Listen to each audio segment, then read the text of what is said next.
Bismillahirrahmanirrahim. Assalamualaikum dan salam sejahtera buat semua. Diharap semua dalam keadaan sihat sejahtera, stay safe daripada COVID-19.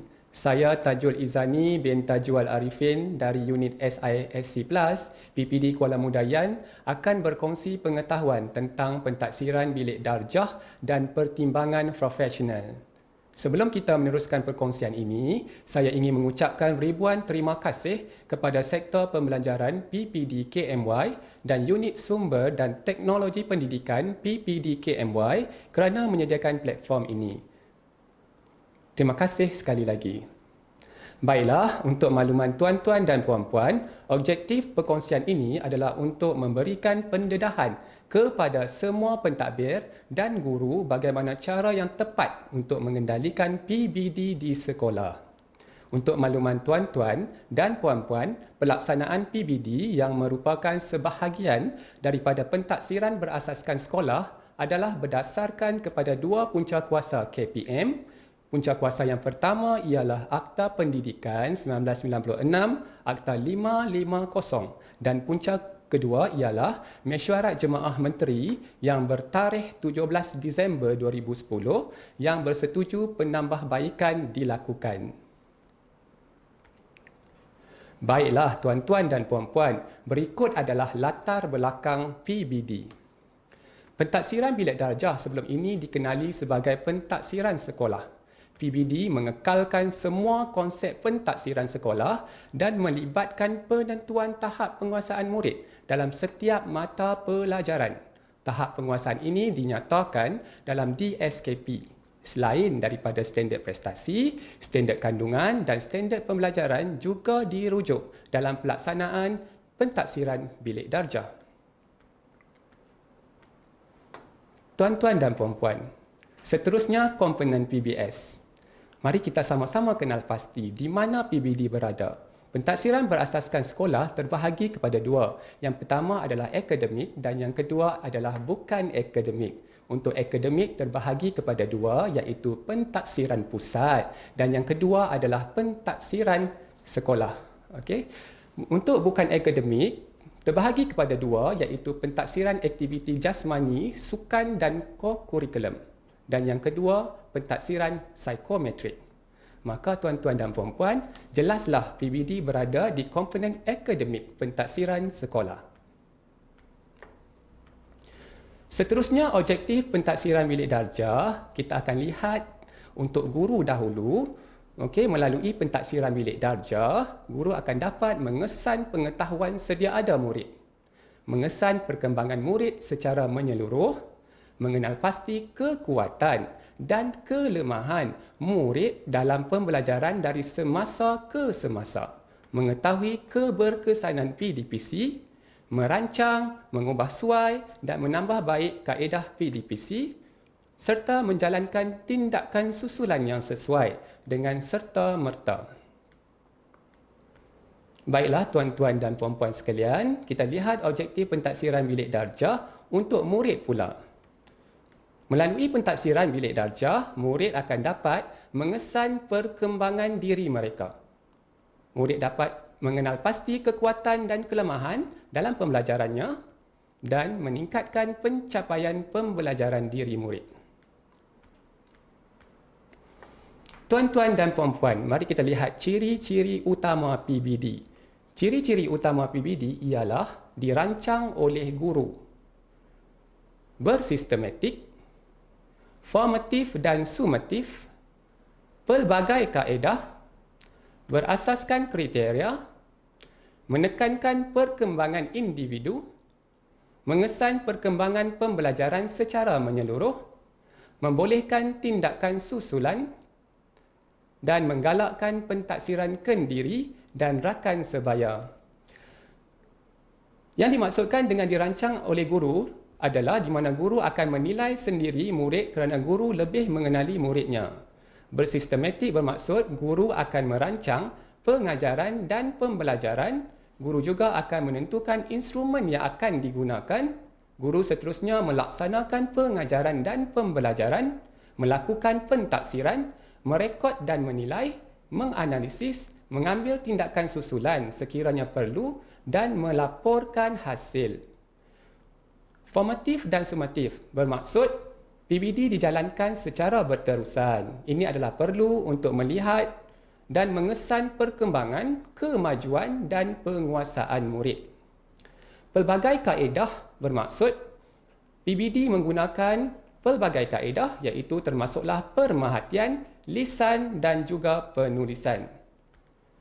Berasaskan kriteria bermaksud menilai penguasaan berdasarkan standard kandungan, standard pembelajaran dan standard prestasi serta tahap penguasaan atau TP yang telah ditetapkan. Menekankan perkembangan individu bermaksud PBD berdasarkan kemampuan individu dan bukannya perbandingan antara individu dengan individu yang lain. Mengesan perkembangan pembelajaran secara menyeluruh. PBD mengesan perkembangan pembelajaran secara menyeluruh, iaitu dari segi jari, jasmani, emosi, rohani dan intelek. Membolehkan tindakan susulan.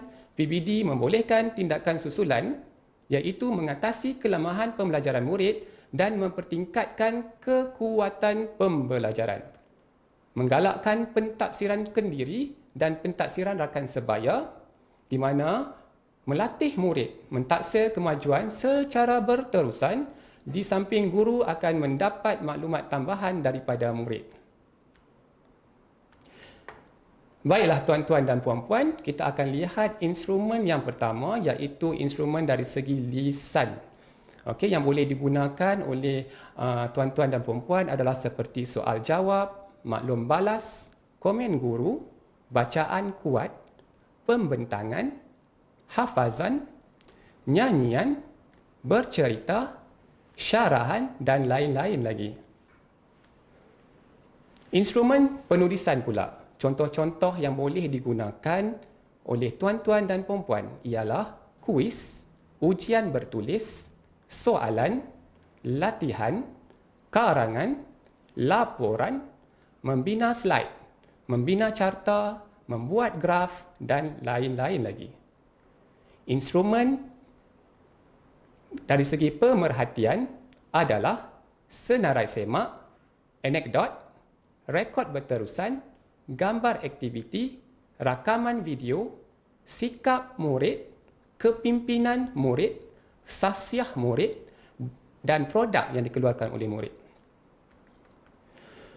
Tuan-tuan dan puan-puan, apa yang dimaksudkan dengan tahap penguasaan? Tahap penguasaan pentaksiran bilik darjah merupakan satu bentuk pernyataan pencapaian yang menunjukkan perkembangan murid.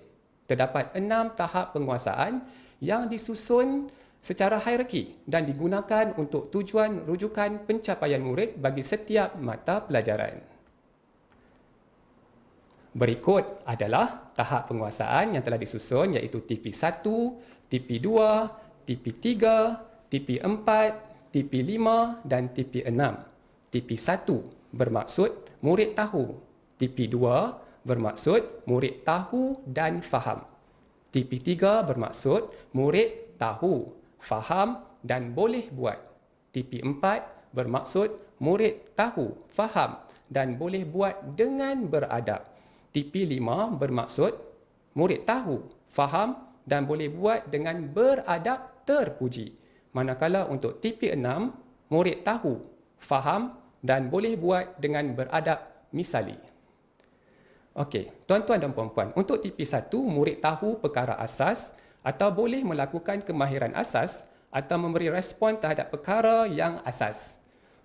TP2, murid menunjukkan kefahaman untuk menukar bentuk, komunikasi atau menterjemah serta menjelaskan apa yang telah dipelajari. TP3, murid menggunakan pengetahuan untuk melaksanakan sesuatu kemahiran pada satu situasi. TP4, murid melaksanakan sesuatu kemahiran dengan beradab iaitu mengikut prosedur atau secara sistematik. TP5, murid melakukan sesuatu kemahiran pada situasi baharu dengan mengikut prosedur atau sistematik serta tekal dan bersikap positif. Dan akhir sekali, tipe 6, murid berupaya menggunakan pengetahuan dan kemahiran sedia ada untuk digunakan pada situasi baru secara sistematik, bersikap positif, kreatif atau inovatif serta boleh dicontohi oleh murid lain.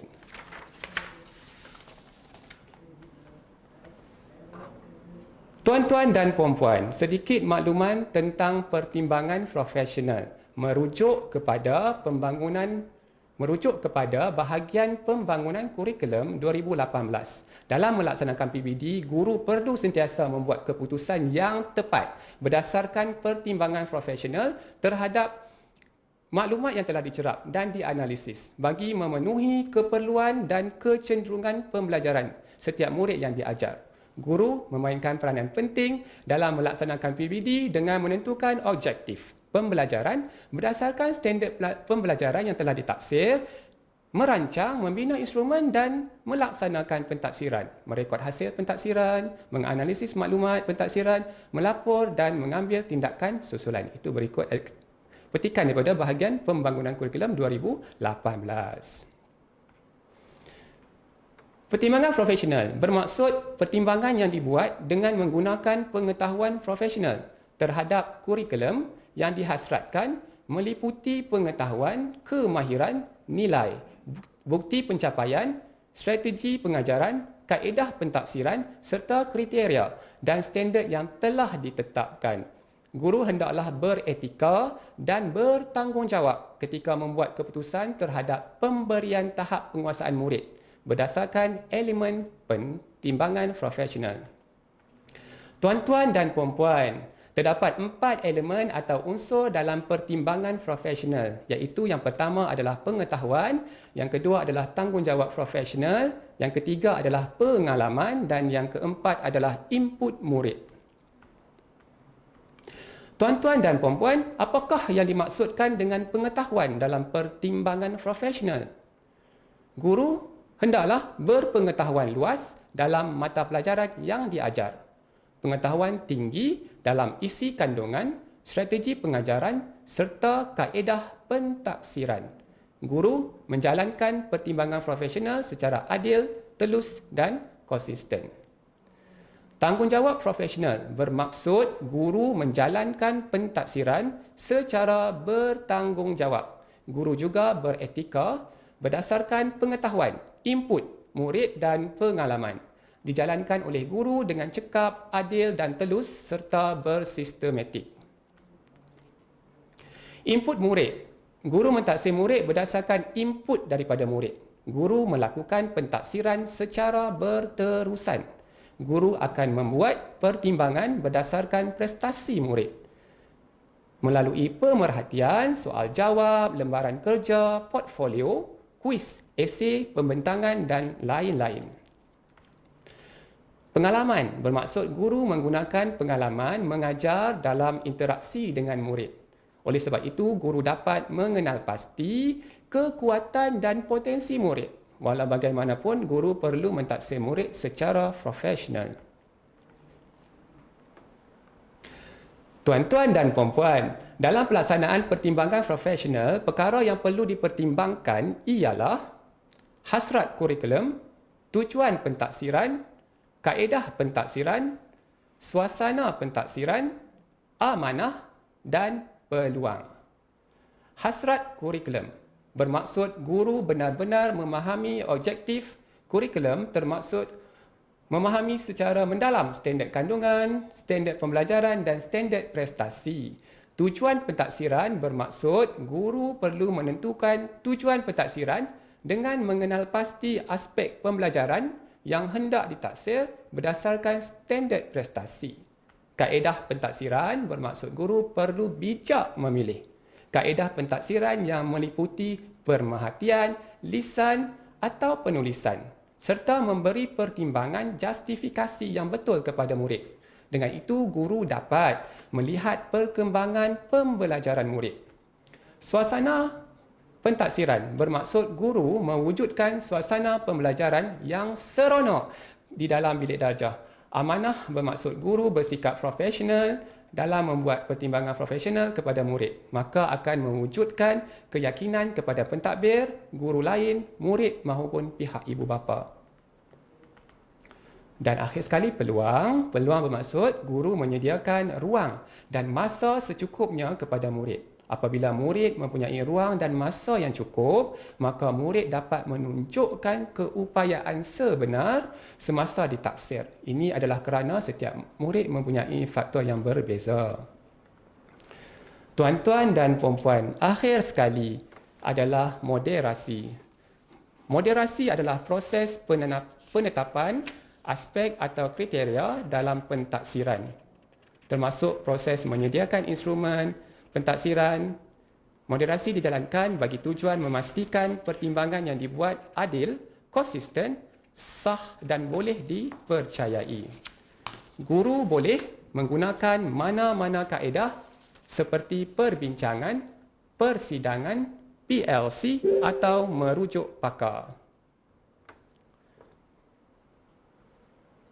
Tuan-tuan dan puan-puan, akhir sekali, jangan lupa like, share dan subscribe kepada YouTube PPD Kuala Muda Yan dan di laman Facebook Sektor Pembelajaran PPD Kuala Muda Yan. Sekian, terima kasih.